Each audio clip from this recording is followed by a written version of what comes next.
Hey, everybody. I'd like to welcome all of you to my very first podcast. It's called The Happy Meemaw, coming to you from Meemaw and Pop Pop's humble abode in Virginia. I retired from my government job about a year and a half ago, and I had 3 goals that I wanted to reach. I wanted to learn how to speak Spanish, I wanted to learn to play the guitar, and I wanted to start a podcast. So far, I'm 0 for 3, but this is hopeful because I'm recording my very first episode. And I started this podcast because I've come to the realization that I am not that interesting, but I know people that are. And so I'm going to talk to them and I'm going to get their stories out and let them tell you about things they're doing and tell you about their lives. But my show is called The Happy Meemaw because I love the identity that I have as a grandmother. I have 4 amazing grandchildren, 3 boys and a girl, and I love them so much and I am all about them and I love to watch them grow and see all the things that they're doing. I love when they FaceTime me. I love all the crazy videos, but they wouldn't be here if it weren't for my 2 children. So my son, Cody, and my daughter, Randa, are joining me for my inaugural podcast tonight. And you're hearing us on audio, but I can see them on video and they are being incredibly inappropriate. They're trying to get me to snap and start laughing or mess up or whatever. So I'm doing the very best that I can here. So welcome to my 2 amazing kids. Hi, Cody. Hi, Randa. How are you? Hello. Good evening, Meemaw. How is everybody? I'm good. Yeah. Can't be better. Yeah. Okay. All right. So we're just going to fake our way through it. Okay. I got it. Yeah. Good. Well, I'm really glad that you agreed to talk to me. I'd like for people to learn more about you so they understand a little bit more about me and cut me some slack when they find out how my kids are. So it's all good. So anyway, You did your best. I tried. And I know, I had this conversation yesterday with my friend Diane. We were a bottle and a half of wine in and she said, I wasn't a very good mom. And I said, well, I really wasn't either. I said, I tried, but I swore too much and I didn't have very much patience. And she goes, oh, I was way worse than that. So I felt pretty good when I left her house. So I thought, it's not so bad. So, but I wanted to talk to you guys. I wanted to have you on here because as a grandmother, it's the coolest thing I've ever done. It's way more fun than I thought it would be. And I just kind of wanted to talk to you guys to find out, knowing where you are now and where you are in your lives and what you're doing. I want to hear about how that is for you and if it's what you thought it would be, what some of the challenges are, what some of the things that are easier are. But I want to start out with, you were military kids. Your dad and I were 5 years into our marriage when we decided to have kids. We were 25 and we had Cody. It was fantastic. And he was an only child for about 4.5 years. And then Randa came along. And so there's a gap between the 2 of you that's a little bit longer than we probably would have liked. But you both That's called the golden years, by the way. The golden years? Okay. Yes. That was all 4.5 years were the golden years. Yes, that's true. And you weren't bitter at all about not being an only child anymore. That was sarcastic. No, actually, you were pretty good about it. You were pretty good about it, at least to a certain point. So it was all good. So even though you were military kids, you guys didn't really experience what a lot of kids do. So because we had been married for a while, because Dad was 5 years into his career, Cody was born in Bethesda. We moved to Connecticut. Then we moved to San Diego.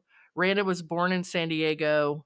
We moved to Fort Meade. And then when we left Fort Meade and we moved to Dahlgren, Virginia, that was our last duty station. So even though Dad was gone while you guys were around, you were pretty young and you didn't do as much of the school hopping. And although Randa did in the same county, Randa was in like every school in the county because I was trying to figure out where to put her so that it was convenient for everybody. But you still experienced being in different places and we've tried to return to some of them. So what are like the first memories that you have when you were little? What do you remember? Do you want me to go first? Don't all go at once. Yeah. Well, I didn't know we were doing this. All right. Yeah. So Time ago, I'm trying to remember. Yeah, it's funny. Kelsey and I talk about this all the time. Is what's a real memory? Is Cody's lovely wife. Go ahead. Yes, who's almost upon 10 years of being married, if that helps you at all. So I can't believe that either. But 10 years of suffering on her part, I'm sure. We were talking about this the other day. And it comes up a lot of as we get older, the memories that we have at our youngest point in our life, is it real or is it something that's stitched together that you mix two things? And I find more often than not that mine are stitched together from two different things of weird stuff, simple stuff, silly stuff, whatever it might be, of remembering a commercial when I was a kid and mixing it with an actual memory and saying it out loud, thinking this is real, and then coming to terms with the fact that it's not. It wasn't exactly what you thought it was going to be. But I do have memories of standing out on the front porch of our house in San Diego. I don't have memories of the meals I used to eat there, but I do have memories of being there. Of course, I have memories from my birthday whenever we had the animals. Mm-hmm. And I have a vivid memory of watching the iguana climb up the palm tree and the kid that was holding it screaming and asking for it to come down, and then the handlers having to get involved. Yeah, the wild animal park guy trying to shimmy up the palm tree to get Yeah, the iguana yeah. down. Yeah, so for the listener, I was an only child, and my mother worked in a school environment during the day. So when my birthday rolled around, she was not about birthday parties with kids. She just didn't have the temperament for it. It just wasn't her thing. So they always took me out to a really nice restaurant, and I always had a great birthday, but I did not have birthday parties with kids. So when I had children, I swore that I wanted my kids to have a real birthday party with their friends. And so overcompensated in the hugest way. Gigantic birthday parties with so many kids and so many things going on, and don't even know how much you guys remember about them, honestly. Lots, Well, lots. that's good, because I wonder, so because you were kind of little. Do you remember the party at Fort Meade that everybody I invited showed up, and they were all in the backyard in that fence? Yes, because I had the Power Rangers vest. Yes, yes. Yes. Like, that was one of those things where you invite everybody, like, in your class, because you have to be Mm-hmm. politically correct, and you think, what do they say? 10% of them show up. Every one of those showed up for that party. I Every remember single because one of them. we had that outside playhouse and everybody was sitting on top of it while we were doing stuff. They It were was sitting just on kind top of of everything. madness. They Yeah, were yeah. rollerblading down the slide, and yeah, it was crazy. And Dad was gone when we had that party. Right, right. So yeah, so it was pretty crazy. But yeah, so you remember that birthday party? You remember all the different animals? I remember the bowling party where I got the giant golden bowling pin. Yes, that was in And you know Fort what's Meade. funny is something that lives rent free in my head now that you're talking about it is I always remember, and you really don't see it anymore, was it the grocery store at Fort Meade that had those big glass blocks that were stacked? It was like a wall that it Yeah, it was was like the almost like it commissary. went, Yeah. yeah, the commissary, and it would go, you kind of like walk, it was almost like a tunnel sort of. Yeah. I always remember that. I think of that randomly. I'm like, you don't ever see those giant glass blocks anymore stacked on top of each other the way that was. That was unique. It's probably still there. If the Probably. truth were known. I It can't imagine probably the hasn't Army has changed. updated it. Yeah. No, probably not. So Randa, like, you probably obviously don't do you remember anything about Fort Meade? No, I really only remember Dahlgren. I don't remember anything else. Yeah, because you were 4 when we moved to Dahlgren. Yeah. Don't they say that you technically can't remember anything younger than 4 unless it's something really specific? Yeah, I think that's Something probably like that. true. You can't Yeah. really remember. That's what I was talking about, those stitched together memories of, two things that didn't happen together, but you remember it that way because, you're making room for new memories every day. Yeah. Yeah, I kind of remember moving to base. I feel like it was around my birthday. It was. Yeah. There's a notorious story. So we moved into the house, and it was your 4th birthday, and they had a ground round restaurant in Waldorf, and that's where you wanted to go for your birthday. I know you probably don't remember this, but you probably heard us talk about it. Yeah. So we go over there on the night of your birthday. We just moved to the house, and we walk in, talk to the hostess, we get on the list, we tell them it's your birthday, and we wait and wait and wait, and everybody that comes in get seated. And so finally Dad went up and said, we've been here for a long time. And they're like, oh, we never wrote you down on the list. And so he came back over and he said, they didn't write us down. You're like, we're leaving. So your 4-year-old ass let us out of there and said, Aaron? you were 4. Yeah, and you said, "I'm done with Ground Round forever. I'm never going to a Ground Round ever again." That's And why we I don't went remember it. and we walked over to Olive Garden. So that's true. And Dad used to tell that story all the time because he just loved how assertive you were and how you just said, "Screw Is Ground this." Round still around to this day? I think she put him out of business. I don't I'm think pretty they sure are. she did because I've never heard of that I before. know. I know. After that, disappeared. Yeah, they weren't around anymore. So The power you wield. I'm telling you. I'm telling you. So Randa's problem was that her birthday was in February, so we would plan things for it and it would snow. Mhm. Like her birthday's right in the bullseye of if we get snow in the area, it's usually around that time. So we had to cancel or postpone a number of parties because we were under snow. I remember the play place birthday party where I had been sick. That was miraculous. You were so sick Friday night, like so sick as a dog. And my parents were here. My mother was just so distraught.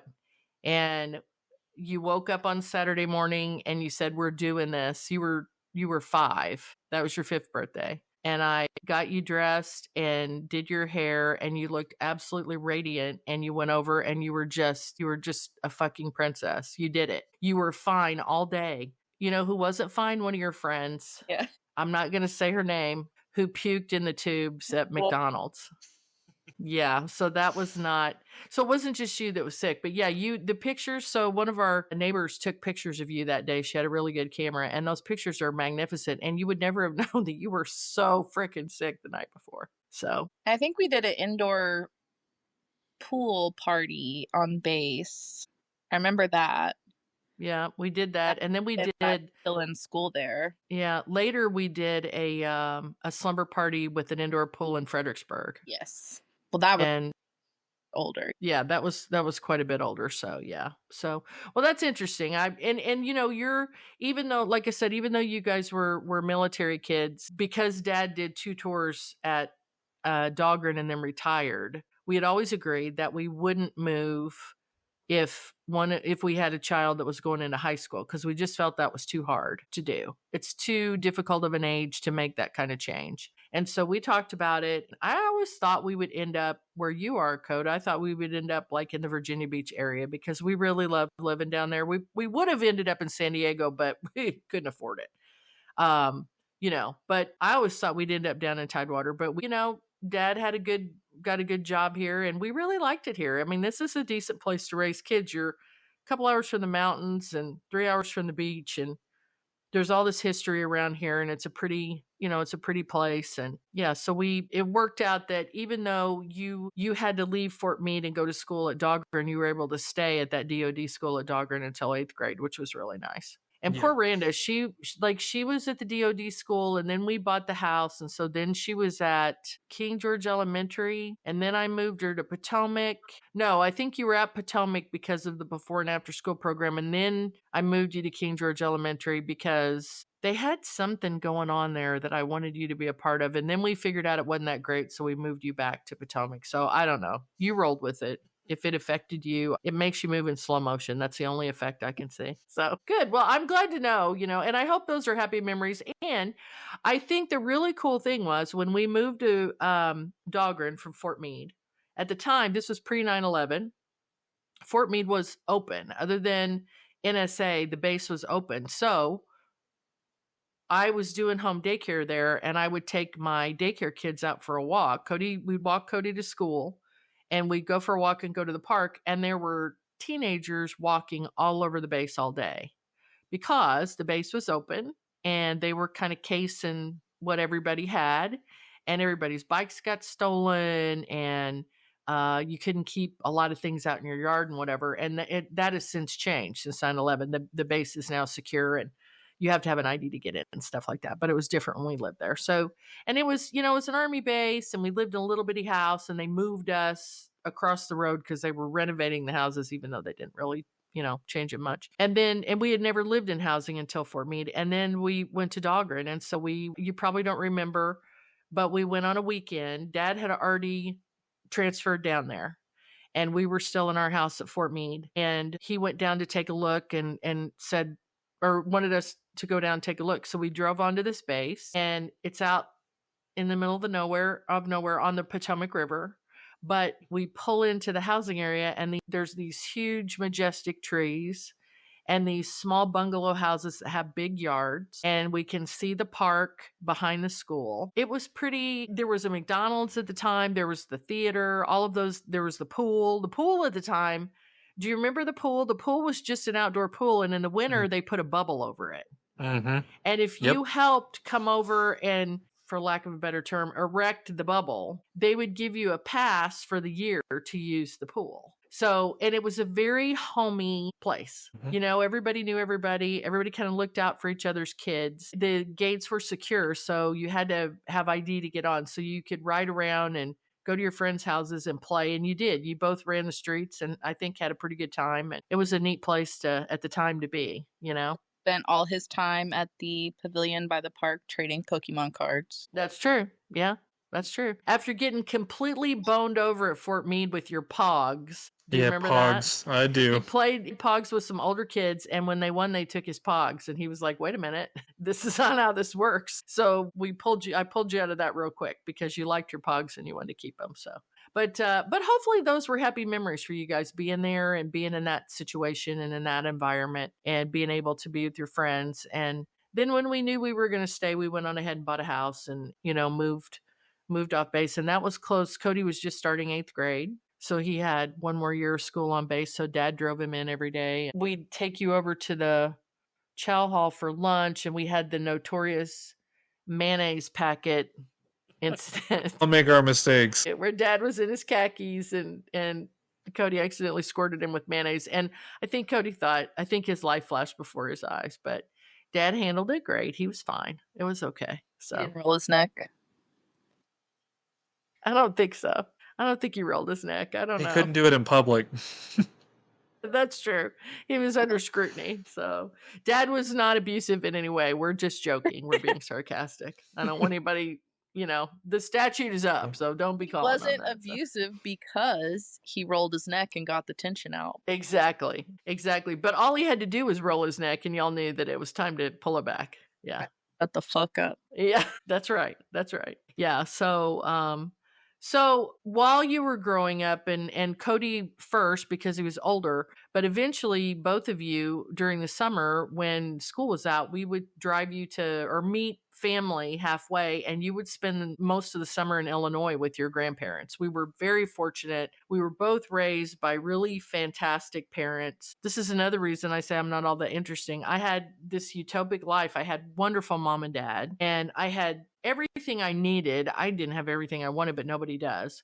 But I mean, it was really fantastic, and it was a really great childhood, and I was surrounded by my family, and I grew up with my grandparents close by. But when we married, we were high school sweethearts. We're the only military couple I know that didn't meet in a bar. When we tell people we're high school sweethearts, they're like, "Oh, you know." So our parents knew each other, and they didn't live too far apart, and they got along great, which was really nice.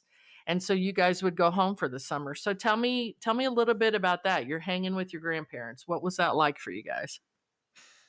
Well, you take I don't know, all the responsibility and concern of things, and it turns into carefree life. Yeah. Because you're with two sets of people who want nothing but to spend time with you and everything. Our routine was pretty straightforward. On the weekdays, we stayed with Grandma Shirley and Poppy, and we got amazing food. We got, pampered to and taken care of, and the clothes we wore on a Monday were available to us on Tuesday morning, and, I don't know, there wasn't very much to worry about. That was a time for me when, everything was decently close by, and my interests were very simple, and Grandma Shirley and I would walk over to the circus video. They're right outside their neighborhood, and we would rent probably some old Super Nintendo game and movies. Okay. Well, a game for me and movies for her. That's what she was into. That's what they would do. They would watch movies, and if Poppy wasn't watching sports, they were watching movies. And I discovered so many movies that I still watch today. I could just name tons of them that just have really stuck with me that I probably wouldn't have ever even known existed if it weren't for Grandma Shirley. I think she turned me into the movie person that I am. Grandma Shirley was an old school domestic. She hung her clothes out on the clothesline. Yep. She made dinner pretty much every night, not always from scratch, but when I was a kid, it was from scratch. We didn't have a lot of pre-made stuff. And Thursdays were ironing days. I don't know anyone who irons anymore. Anyone that I know, my dad sold insurance, so he wore business suits a lot and dress shirts. And everybody I know that wears a dress shirt takes it to the cleaners. Grandma Shirley would, when I was a kid, she had a glass Coca-Cola bottle with a stopper on top that had holes in it, and she would put water in it, and she would sprinkle the clothes with water and iron them. Later, she upgraded and got the iron that you could put the purified water in and it would do the steam itself. But she would rent movies on Thursdays, and she would iron all day and watch movies all day. Crazy. Yep. Just Yep. crazy. I can't tell you the last time I ironed anything, but she ironed everything. So, and I know she liked to cook, and I know she liked to make the things that you liked, and Well, that's the thing, though, is you didn't know that you liked it until you had it. And,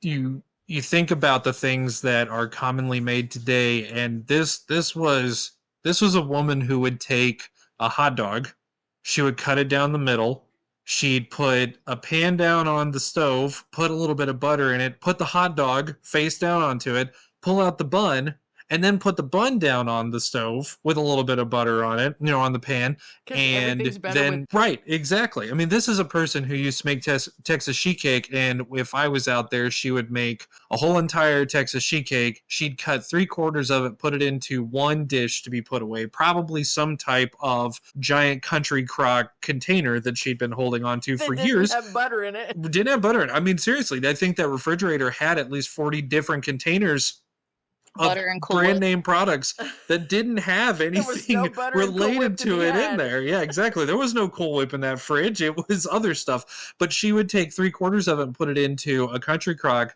container, and then she'd take the last quarter of it and she'd just hand it to me. And whatever I could eat, she'd just let me eat.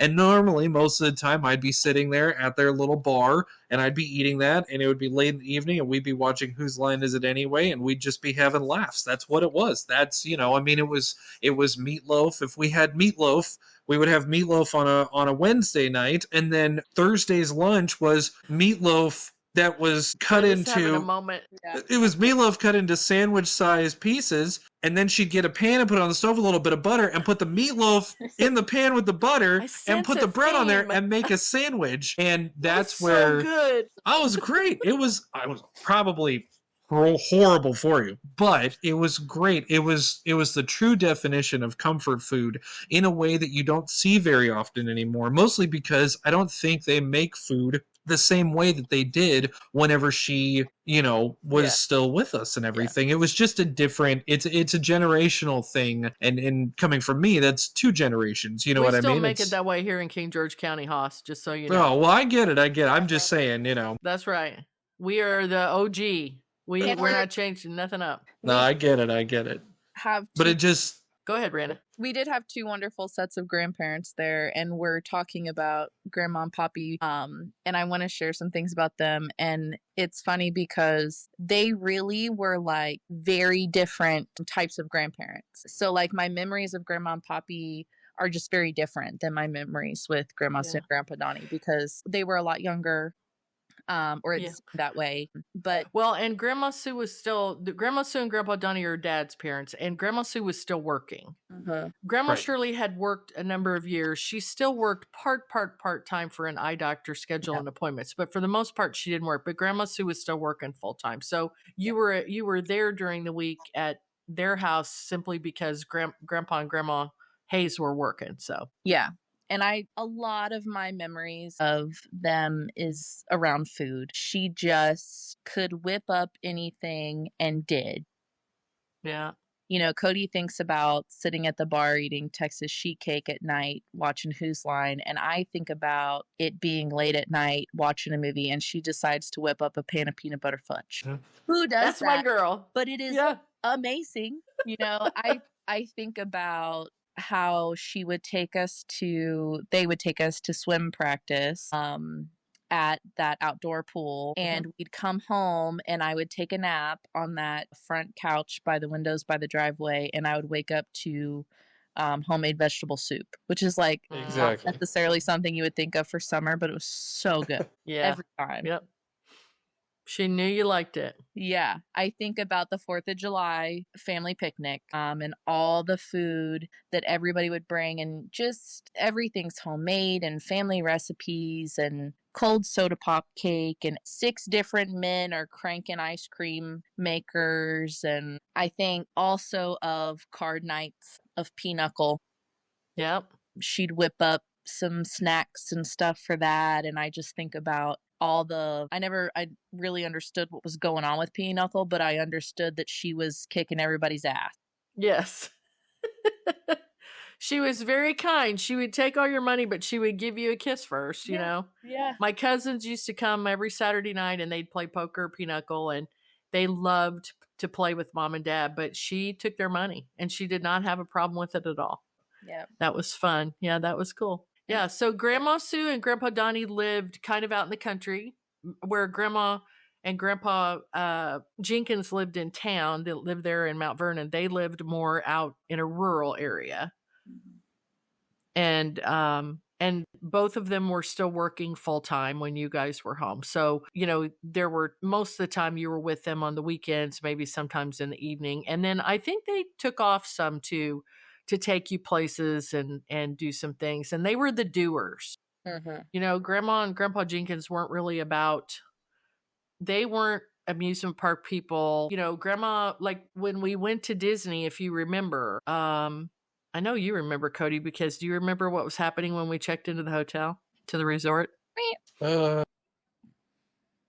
You don't remember? You and Dad were, I went in to sign us in, and you and Dad looked over in the car next to us. There was some action. Yeah. I Yeah. think I remember the story, but I don't remember it I think Yeah. it personally. did called Magic.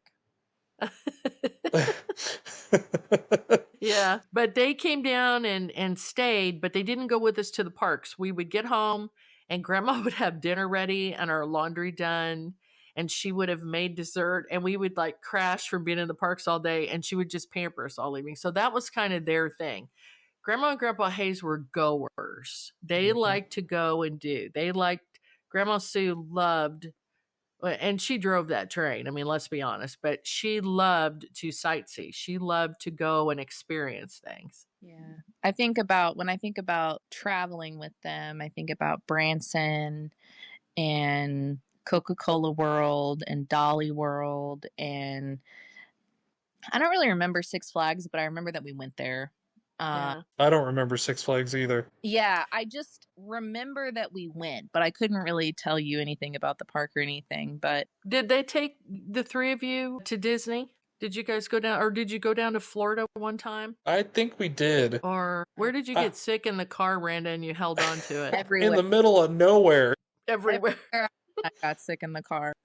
I was just telling that story to somebody else a couple weeks ago, and how you got sick in the car and you valiantly held it in your arms. And I want you to know I'm at an age now where I can't even get my arms to fold that way, the way that you had them. I couldn't do it. I went to go tell it, and I'm like, oh God, they don't go together anymore. You held it there for, I think it was like an hour and a half, because we were out in the middle of nowhere and there was nowhere to stop on the side of the road. There was nowhere to stop. It would be very difficult to find a place on Interstate 64 between Mount Vernon, Illinois and King George, Virginia, or 95, where you didn't puke.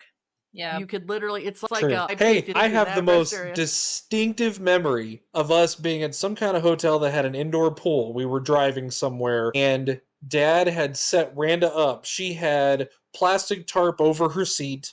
She had a trash bag that was, one of the handles was looped over the headrest of the seat in front of her, and he had it ready, and he's like, okay, you got everything you need, and he goes, I'm going to close the door, and you yacked into the bag.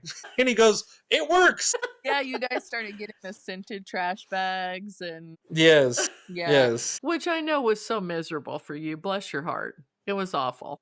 It was yes. having that TV in the back of the car to play his video games. That's true. It kept me quiet. That little heavy 12-inch that Dad built the wooden stand for and bungee strapped it to to the stand so you could play video games and watch movies. One time though, when we went to Disney, I think it was Disney, you guys did not. Dad used to talk about the wall of silence. He wished the van had a wall of silence because you guys would be going at it in the back seat.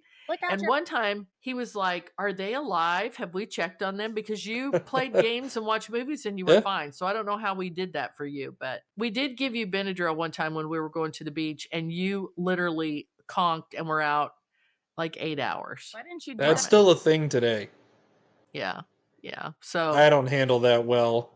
Kelsey gave me one time, and she was like, "Oh, you look like you're having a reaction." She gave me one, and within 10 minutes, I was out for 8 hours. That was it. Yeah. So I don't normally do those. So we can't talk about your experiences at home without bringing up the summer that Randa had been in Belle Rive, Illinois for maybe an hour, and we were. Was it first trip alone? Was Cody not there with you? I was. It's important to note. I was saying you might have been at Grandma Shirley's. I was. It was important to note. I was saying before that during the weekdays we were at Grandma Shirley and Poppy's, and we had a very distinct lifestyle there. I think I'll call it a schedule, whatever you want to say. Our routine was very straightforward. When it came to going to Grandma Sue and Grandpa Donnie's, there was a lot more freedom because of where they lived and the things that they had. And as we got older, that freedom evolved more and more to the point where we may have been there, during the week by ourselves with Aunt Denise at her house, and we would just run back and forth between, her house and Grandpa Sue and Grandpa Donnie's house. And I know Randa liked to hang out with Aunt Denise, so there, and you had a friend in Grandma Shirley's neighborhood, so you would stay at Grandma Shirley sometimes and play games with Michael. And Randa would go out and hang with Aunt Denise. And so I think we met them halfway and we drove home. We met them in Huntington, West Virginia. We drove home. Grandma Sue and Grandpa Donnie drove you guys home, dropped you off, Cody, at Grandma Shirley's. And then took Randa out to their house. And so Dad and I sat down to dinner after getting home from this drive, and the phone rings, literally on the wall. And Dad picks it up, and I hear him go, "Yeah, I don't know. Hold on." And he looks at me, he goes, "Has Randa had a tetanus shot?" I said, "Well, I think so." And so he goes back to the phone and goes, "Yeah, she's had one. Okay, bye," and hangs up. And so we sat there, like, he walks over to the table, and I'm like, why did we need to know that?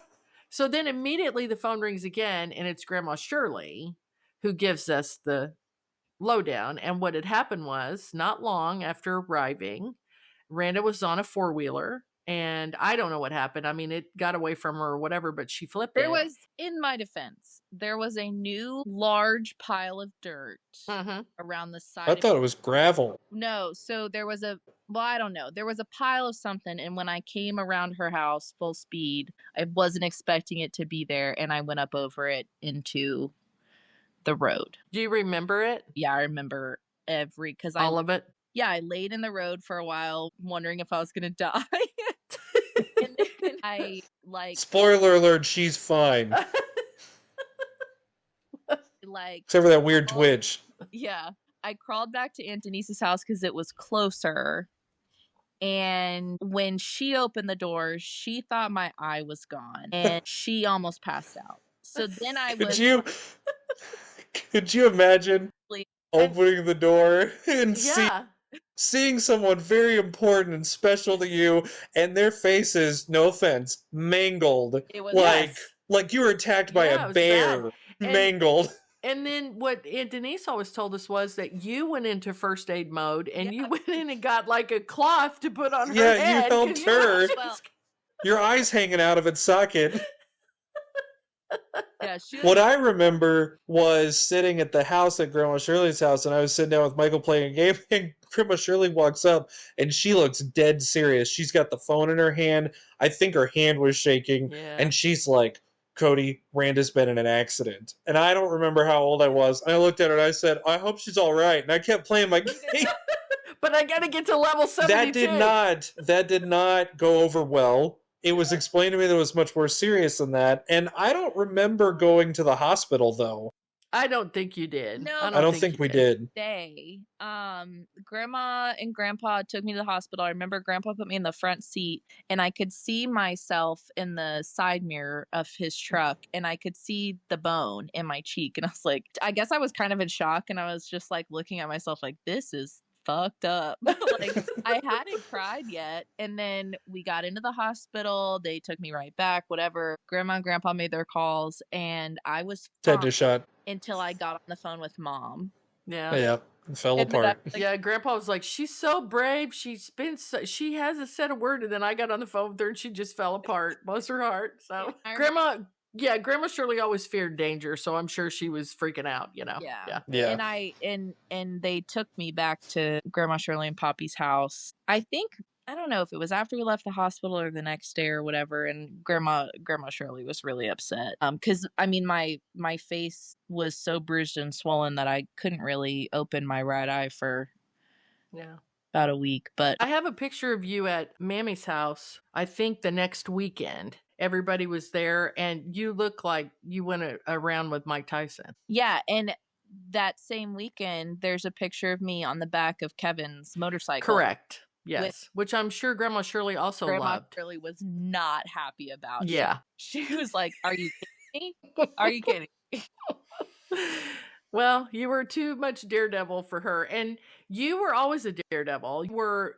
You were a girly girl in that you like to dress a particular way and accessorize and carry your purse, but you rode your bike everywhere and you climbed trees and you climbed monkey bars and you were kind of a tomboy, but you were a well-dressed tomboy. So you were a little bit of you couldn't quite figure out where you were, but yeah, you were not afraid of a challenge. You did everything. So that's good. So yeah, so I know you have I'm so glad that you have all those memories. And then you also got to interact with your great grandmas, your great my mom's mom and Grandma Sue's mom, I believe. I maybe with my mom's mom more than Grandma Morgan, but you did get to spend time with them. Yeah, both Grandma and Grandpa Morgan we got to spend a lot of time with. Yeah, and then of course Mammy was. Yeah, she was, and of course she's, I spent so much time with her as a kid.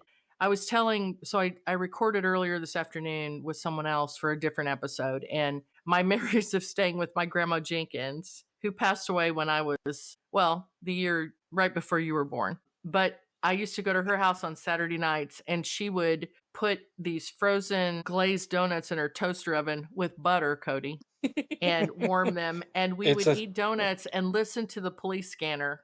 And I mean, That's that awesome. was it. I was living it. I was living the life. It was great. So it started for you. Yeah, it did. It started very early for me. Yeah. So, but I've always been so grateful to my parents and dad's parents that they were willing to, have you guys, and they always enjoyed it, and they always talked about how good you were and how much fun they had with you all. And I'm so glad that you got to do those things and have those memories. So that was really special.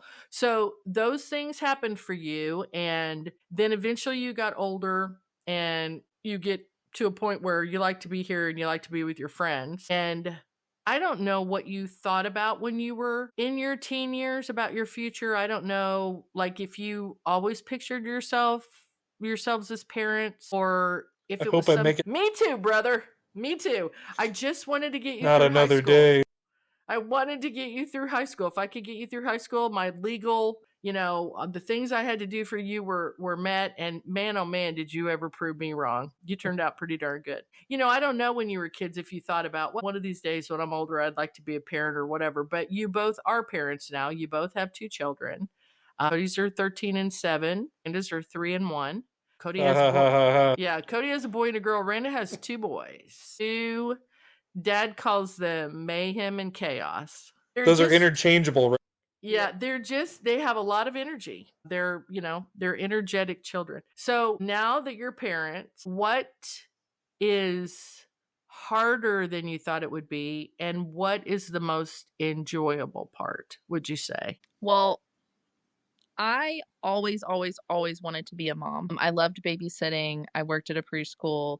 The reason I wanted to spend, not the only reason, but one of the main reasons I wanted to spend all that time at Aunt Denise's house in the summers because she watched some babies and I just loved playing with the babies. And then I had kids and I realized actually everything is harder.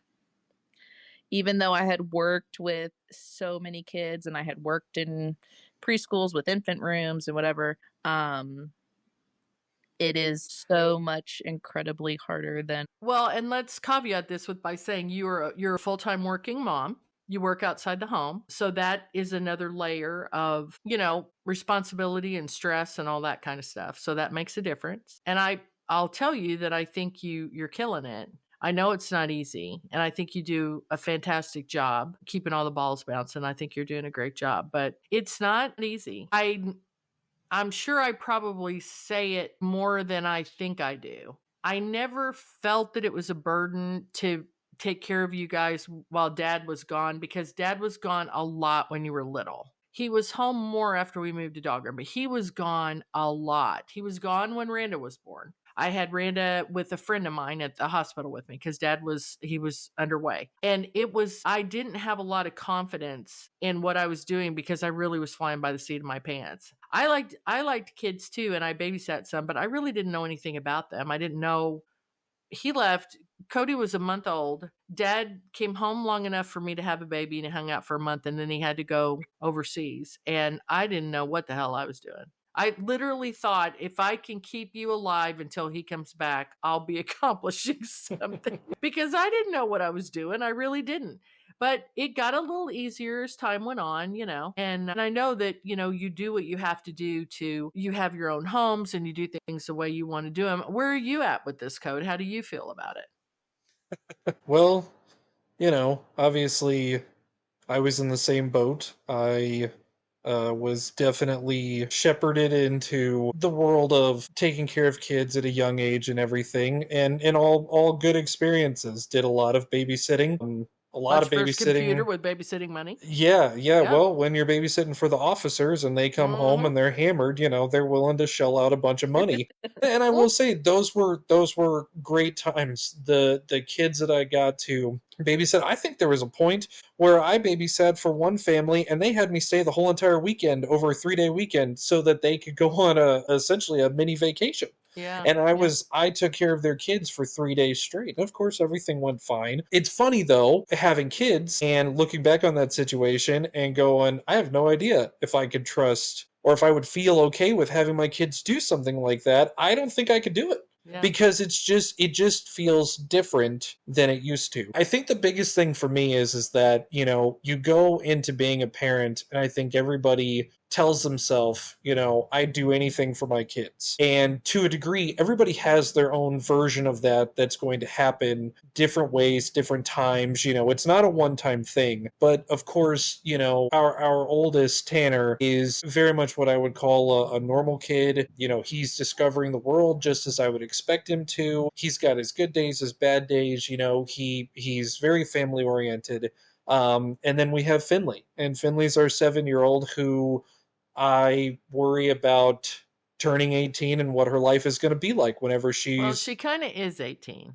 Well, she is. She's kind of She 7 going on 18. She's such a bright, what's the word I'm looking for? She just, I feel like Finley's a little bit of an old soul. she's very much an old soul. Yeah.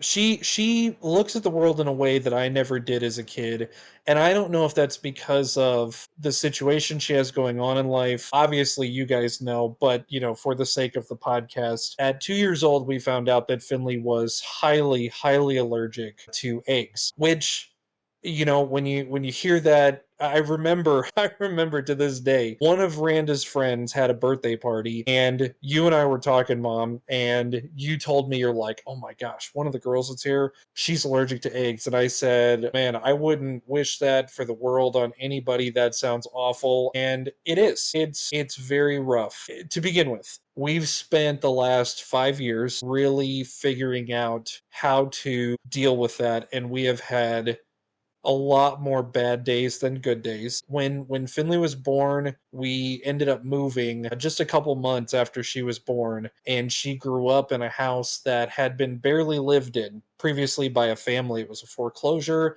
It was a dream house. It was great. We did a bunch of stuff to it to make it our own, but the only thing we couldn't really do was get the carpets clean in a way that we thought that we could. We always told ourselves, you'll call up Stanley Steamer. We had them out 3 times before we moved in. And we weren't really aware of what we were told. I think a lot of people think allergies, if you eat it, it's bad. Finley's is if you eat something that has eggs in it and then you go and touch her arm, she's going to have a mark of your hand on her arm So in she about has 10 an minutes. internal and an external allergy. Correct. If she They call ingests it them, she's sick, and if she touches them, she's sick. yes, it's a multiple system allergy. And so we didn't know what that meant when we first got told. And we had a wonderful, wonderful allergist back whenever we still lived in King George, and we miss him dearly because he was just very straightforward with us. And so we went through a lot of highs and lows thinking, oh, we can get away with this, we can get away with that.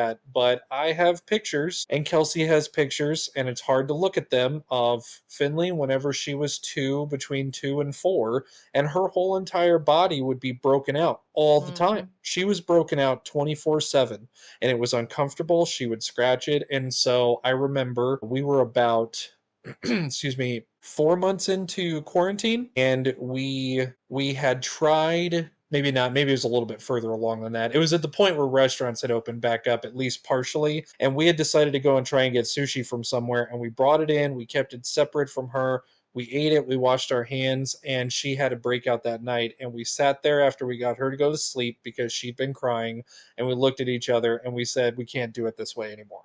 And from that point on, never intentionally, I'll say intentionally, bought anything that had eggs in it again. Right. Since that time, we have gone to the nth degree to make sure that what we bring into the house is safe for her. And I can say with a lot of pride that we've been very successful with that. And she has grown up in a household where we do things very different than how I grew up. Obviously, because we didn't have to worry about that. But it's funny because she doesn't see it that way. Right. And neither It's does her Tanner. normal. This is their normal. It's We their homeschool normal. our kids. I work with my kids in math every day, and you talk about the challenges of parenting. You think about, I'm going to send when my kids are older, I'm going to send them to school. They're going to be taken care of there. And then, they come home and I get the time with them. We're around our kids 24/7. Yeah. I work from home. Kelsey's a stay-at-home mom who, takes care of the kids, and she's really led the charge on, what has worked and what hasn't worked. And I'll be honest, there have been days where we haven't gotten along because something goes wrong, and there's a lot of guilt with that. Our biggest concern was Finley growing up and having, one of the biggest things they warned us about was those rashes, those outbreaks. When they're itchy, you scratch them, and over time, your skin doesn't grow back quite the same way, and you get scars all over your body. And to this day, since we started implementing everything we do, we rarely ever have to use lotion on her. The winter, it's really funny. Yeah. Wintertime, definitely have to use lotion because it's dry outside. You can tell that her eczema kicks into high gear because it's a natural reaction. But everything else, food-wise, we just don't have those issues anymore. And if I could tell anyone who finds out that their kid has an allergy, the frustrations don't stop at what you do for your kid. There's nothing like calling up a company and trying to ask a simple question of, hey, do you make this product in the same facility that has eggs, and them telling you that it's proprietary info. So you cross that off the list and you accept the fact that you're never going to have that again, at least until she's left the house. And that's what we've done. And it's, in a way it's good. In other ways, it can be difficult. But having them at home and knowing what they do all day, they have their little spats where they get mad at each other. But these are two kids who wake up every day, who, when they're done with their school stuff, they sit in their rooms and they jump onto Minecraft and they FaceTime each other from their rooms while they're playing Minecraft to talk about stuff, so they don't have to be in the same room because they want to be in their own beds. It's just it's a different lifestyle. Yeah, I want this to be a conversation that we do at another time too, because you guys have made a sacrifice in the way you live your lives, number one, because, and you have an incredible sense of humor about it. I marvel at the fact that the four of you cohabitate and you're really the only four people that you ever see, and nobody's been on Dateline yet. So that's a good thing. I we say we all the time, we you have know, good days and bad well, days. sure, of I will course. tell you, I have learned patience that I did not have before. I have not always been the most patient person. Work tends to get in the way of what starts out as a good day, I think as naturally as anyone would be, but your Sure. kids are here all day. They're, Yeah. they're just Yeah, there's here. never, you don't get away from them. I mean, you have a Right. nice sized house, so you do have some privacy, but yeah, yeah. So, Age yeah, has tempered us all, yeah, yeah. and having them be older has been a lot better. So what are the good things, Randa? What are the good things for you? Better than you thought they would? Are there any? Is there anything that's better than you thought it would It does be? get better. No, it's crazy, but there's just really no other feeling than like the love you have for them, and the way it feels when they're upset or hurt and they want you, or the look on their face when they see you when I pick them up from school or I Mhm. wake them up in the morning. And, they say really funny things, and both of mine are kind of touchy feely, lovey dovey. So, if Evan and I give each other a hug, we all of a sudden have four little hands wrapping around our legs too, Yeah, part yeah, of the hug. And yeah. um I've grown and learned so much from being their mom, and with Easton it was kind of this dreamy wonderland year and a half of romanticizing every single moment with him. And then we found out we were pregnant with Cam, which was quite the surprise. Unexpected. Yeah. And there was a lot of guilt associated with that because it was a different experience than when we found out we were pregnant with Easton. And I was so worried about giving Easton everything I had been giving him and being pregnant, which was not an easy go the first time, and No, out to no, surprise not being easy go the second time. no. And yeah, then Cam was here and he was beautiful and perfect, and And somehow you could love two as yeah, much as you loved one. Yeah. yeah, and now And they're now they both talk. yeah. And sometimes they, argue in words and sounds that no one understands but them. But they have moments where they're super close. And I'm interested to see how their relationship is as two boys, 2 years apart, because, Cody and I were far enough apart in age that we really had different interests, different friend groups, Right. you know. Yep. So Yep. interesting to see what life is like for them. But it's scary, like Cody said. You think about all the things you did as a kid, and I'm like, will I let them ever go to a sleepover? I don't know. Does that make me Right. crazy? Maybe, but I don't know if I can do that. Yeah. Yeah. So Sure. Yeah. it's we talk all the time about how did you guys figure it out? I felt like Cody, and I think Cody was better than me as far as some behaviors and decisions. Well, different. First children, I think, are more timid. They're a little less. Not mine.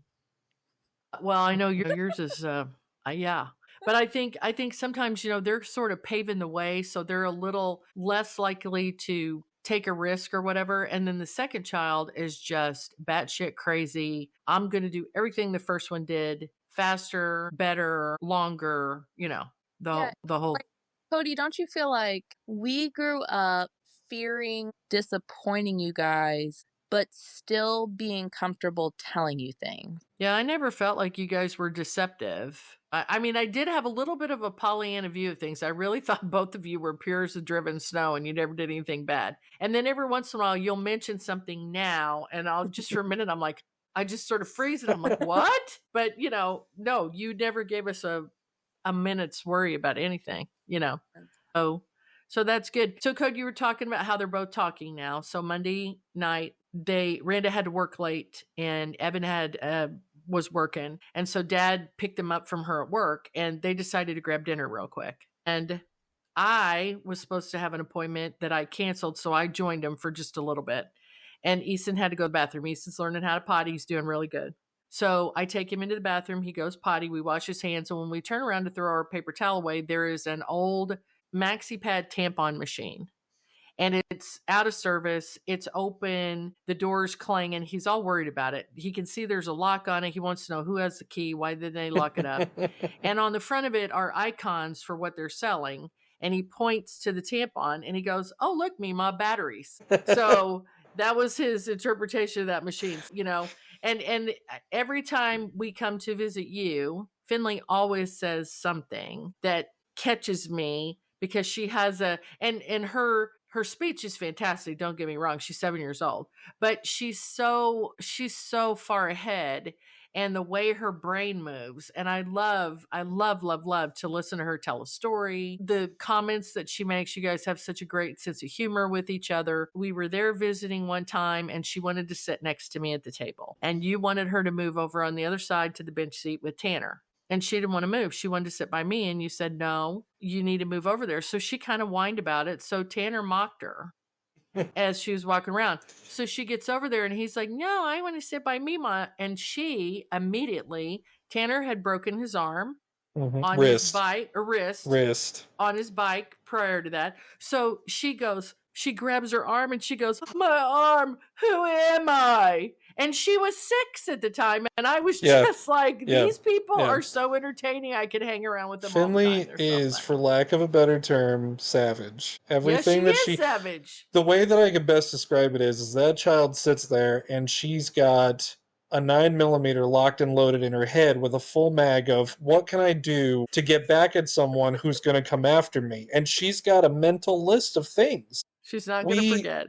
We shelter our kids, I think, from the things that they should be sheltered from at a young age, you know, violence, sex, stuff like that. You know, we're letting them explore the world, and to a degree there are sometimes things that we can't stop from happening because YouTube exists and they love YouTube, and you start out on something simple of somebody making something out of clay, and then out of nowhere the F-bomb is dropped for no reason at all, and you're like, oh crap. So we allow them the freedom because they don't live what Kelsey and I consider a normal life. We allow them the freedom to experience the things that they would probably experience with their own friends. And one of them is as silly as it sounds, we let them say a bad word once a week, typically on a Saturday. And it's like the pride and joy of their moment because they spend all week thinking of whatever it is they want to say. And it's nothing, you have to understand, it's not used in a context that you would hear an adult say. It's something that, you know, so two very quick things. Finley was talking about something the other afternoon, and I said, she was talking about My Little Pony, and she's like, this one's Rainbow Dash, and this one's Sunny, and I said, what about Trixie Tramp? And she goes, I don't know who Trixie Tramp is. And I said, okay. I said, why don't you go ask Mom about that? And she Tell goes me in that there again, because you froze. Oh, I said tell me that story again. I don't know if it's Will. I said she was talking about her My Little Ponies. She just got into that. Finley goes on waves of things she's interested in, and she's naming them to me, and she's like, this is Rainbow Dash, this is Pinkie Pie, you know, this is Sunny Sweets, and all this stuff. And I said, what about Trixie Tramp? And she goes, I don't know who Trixie Tramp is. I've never heard of that one. I said, why don't you go ask Mom about that? So she goes into the kitchen, she goes, Mom, is there a My Little Pony named Trixie Tramp? And she goes, no, your dad tricked you into saying a bad word. And she goes, Trixie? And Kelsey goes, no, that's a name. And she goes, Tramp? Oh, I'm not. And so she comes out of the kitchen and she walks over to me, and she's got that typical face of that frustration, and she's standing there and she goes, thanks for making me waste my one bad word of the week. We're going to say that. And I'm like, yeah, you know. So then she was running around and something had come up. We were reading some old story and the word poppycock had come up, and I told her that was a bad word, and she thought it was hilarious to run around the house saying poppycock everywhere she went, you know. And obviously, you know, it's funny, again, you talk about generational things of looking back and how, you know, innocent things were, and as time goes on. But yeah, I made her waste her one bad word of the week because I got her to say tramp. So it's just funny. Yes, that's funny.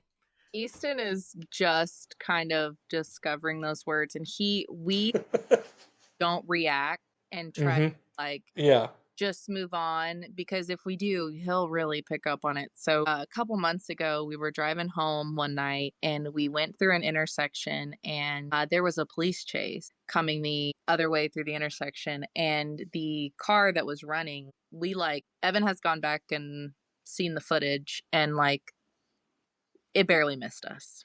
So he had turned his head and saw the car coming and said, "Oh shit." And then we were kind of quiet the rest of the way home because we kind of saw our lives flash for our eyes. Yeah, it was a near miss. Yeah. So we get home and Evan's really kind of in a mood, quiet, and Easton's playing with his cars and he throws one up in the air and it falls down. He goes, "Oh shit." And then he just keeps doing it. "Oh shit. Oh shit." And we just tried to look away. And then the other day we were watching a video, very innocent, of a turtle going into a pond, and there's two little kids in the background talking about it. And one of them's like, "It's a turtle," and the other one's like, "It's a tortoise," and the other kid's like, "It's a turtle," and "It's a tortoise," and then he finally goes, "It's a fucking turtle." And so I immediately scroll to the next video and try not to dream, and Easton goes, "Fucking turtle? Mom, what's a fucking turtle?" And so I turn my head and I'm laughing so hard. I'm always the one that holds it together. I immediately laugh, and Easton smiles when he's in trouble or nervous the same way I do. So it is very hard for me to discipline him because I will be giving him my very serious straight face, and then he just cracks a smile, and then I crack a smile. Yeah. Dad was the rock in our household, and I laughed at everything, and he'd give me a look like, "Really? I need you to be an adult for 2 minutes," So yeah, that's so funny. Well, what I want you guys to know is that we both think that you are just doing an amazing job and you're amazing parents, and we're super duper proud of you. And I know there are times when you probably don't appreciate the way we grandparent. I kind of got called out on the carpet last weekend over this, and I feel bad because I did not mean to create a monster, but I think I have. So, but just know that we love, I have friends who are grandparents that have to also be parents because their kids are ill equipped to take care of their kids. And so they're parenting again, basically, either literally in their home or the way they interact with them. We are not in that situation. They have grown-ups at home. I always thought we all, remember we used to joke about how we would constantly say "pop pop" means well. It's really me. I'm usually the one that's more inappropriate. I'm usually the one that gets everybody spun up. I have them throwing things and spitting things, and then and then they get in trouble and they look at me, and and I have conditioned Easton to for instance, he was here, I don't know, a couple of weekends ago, and he was standing down on the landing in front of the front door. I was at the top of the stairs. Pop Pop was, I don't know where. And I cracked a gigantic fart that was very loud. And he looked at me and he went, "Pop Pop." So I've trained him well for that, so that he's placing the blame in the right place. You've gaslit him into thinking that Pop Pop's the gas creator. He'll be at our house. Pop Pop is at home, and we're in our home, and someone will toot, and which, by the way, we don't say the F word in our house. We say toot. Okay. You'll say the real F word, but not the other F word. Exactly. Fuck is fine, but no farts. Yes. Yeah. I see where you're drawing that line in the sand. That's nice. And he'll be like, "Pop Pop." That's so funny. But I appreciate you talking tonight about all of these things and about your childhoods. And I ask all my guests to share a favorite grandparent memory. So I know you probably have a lot of them. So if there's one that stands out for you, I would love it if you guys wanted to share one of those before we sign off with this. Is there anything that Branda's got one? Yeah, I'll go first. I have to give to both sides. So I think my favorite grandparent memory, and Cody, this may end up being yours too, of Grandma Sue and Grandpa Donnie was, and you really have to know them to understand how funny this is, but I feel like we were in their car on Log Cabin driving home, probably from church, and Grandma starts singing "Do Your Boobs Hang." I just will simply never forget that because because way out of character. Yeah, because you're talking about the most innocent woman on the entire planet. Yes. who, when she heard that from a coworker, literally could not stop giggling at work and decided that the first person that she could tell was us. Yeah. And I'm pretty sure that I was under the age of like 10. Yeah. When you talk about a savage sense of humor, Grandma Sue had one. Yeah. She did not come across that way. I eulogized her when she passed away, and she truly was one of the sweetest, kindest, gentlest souls I ever knew. But she also put me up to some practical jokes that were absolutely hysterical, including on Grandpa Donnie. And you would never, no one ever suspected her because she just walked around with this halo and she was so nice, and no one would ever have suspected that, and I did the dirty work for her, but I was happy to do it because she absolutely loved it. So that's funny. That is a good, you do, out of context, it doesn't seem like a big deal, but for Grandma Sue, that's a big deal. Yeah. Yeah, Yeah. that's funny. Yeah. I think for Grandma and Poppy, it's not, I don't know that it's one specific memory, but when I think about them, I just think about being in their house, snuggled up on the couch, probably watching either like college basketball or a movie. And there was just something so comforting about their home and their presence, and grandma in her chair doing her cross stitch. Oh, and we didn't even mention that Grandma Shirley, sweet angel, had a poker machine in her living room. She did. She did. She had a wicked gambling addiction. She did. Yeah. Yeah. She's gambling with herself. You talk about that. Grandma Shirley was the one who, if I, for lack of a better term, tooted somewhere in the home, and she wasn't even around, she would be very, very, very upset with me. Yeah. But we'd be playing Uno, and I'd put a draw 4 on her, and she'd be like, "Little shit," Yeah, she'd exactly. be mumbling Yeah. that under her breath, Yeah.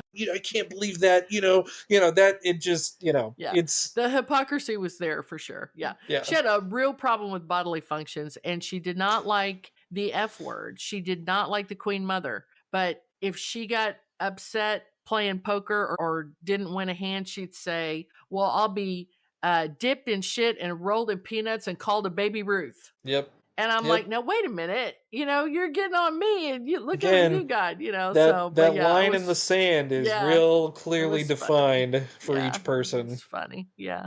Yeah. Well, I really appreciate your time. I know you guys are busy. I know you got kids to take care of, and I appreciate you helping me kick this off. And I'm really looking forward to talking to all different types of people, and hearing their stories, and hopefully passing things on to people that maybe will help them. Maybe they'll hear something and think, well, I'm not the only one that thinks that or feels that way, or I'm not the only one that's doing that, or something like that. So I'm doing this to entertain myself. And if it entertains others and helps others, then that's great. But These people are as crazy as me.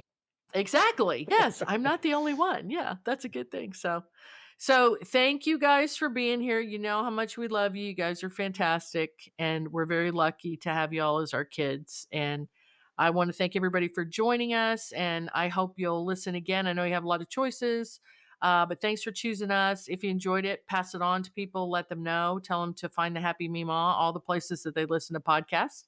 And we will be back soon with another episode. Thanks for joining us. Bye.